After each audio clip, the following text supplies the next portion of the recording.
Hello friends, Kanchan किचनमध्ये तुमचं स्वागत आहे। आज आपण पाहणार आहोत मेंदू वडे। चला तर मग रेसिपीला सुरुवात करूया। सगळ्यात आधी आपल्याला 2.5 कप डाळ घ्यायची आहे। तुम्ही कमी जास्त करू शकता। या डाळीला 4-5 वेळेस छान धुवून घ्या, जोपर्यंत ह्याचं स्वच्छ पाणी निघत नाहीये तोपर्यंत।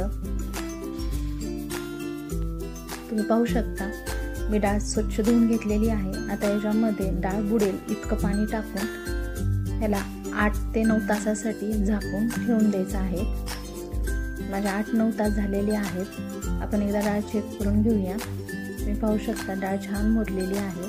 आता ही एका मिक्सरच्या भांड्यामध्ये आपल्याला बारीकसे वाटून घ्यायची आहे।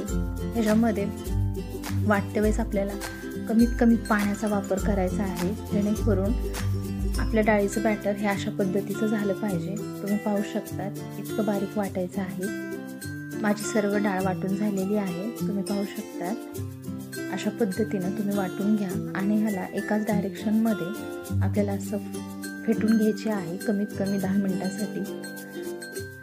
आपले बॅटर फेटून घेतल्यानंतर त्याच्यामध्ये आपल्याला 1 चमचा जिरे टाकायचे, 1 चमचा चिली फ्लेक्स आणि खूप सारी कोथिंबीर। चिली फ्लेक्स ऑप्शनल आहे, त्याच्याऐवजी हिरवी मिरची टाकली तरी चालेल आणि 1 बारीक चिरलेला कांदा। मी कांद्याची साईज एकदम छोटी घेतलेली आहे। आता ह्या सर्व बॅटरला व्यवस्थित हलवून घ्या। हे हलवून घेतल्यानंतर याच्यामध्ये आपल्याला चवीनुसार मीठ ॲड करायचं आहे। मीठ पण व्यवस्थित हलवून घ्यायचं आहे। आता आपण ह्याचे वडे करून घेऊया। त्याच्यासाठी एका कढईमध्ये आपल्याला तेल गरम करायला ठेवायचं आहे।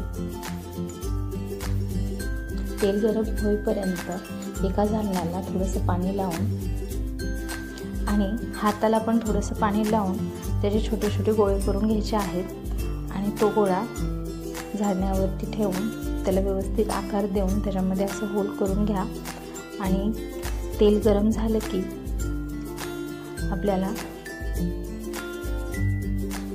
अशा पद्धतीनं तेलामध्ये हे आपण सोडून द्यायचं आहे।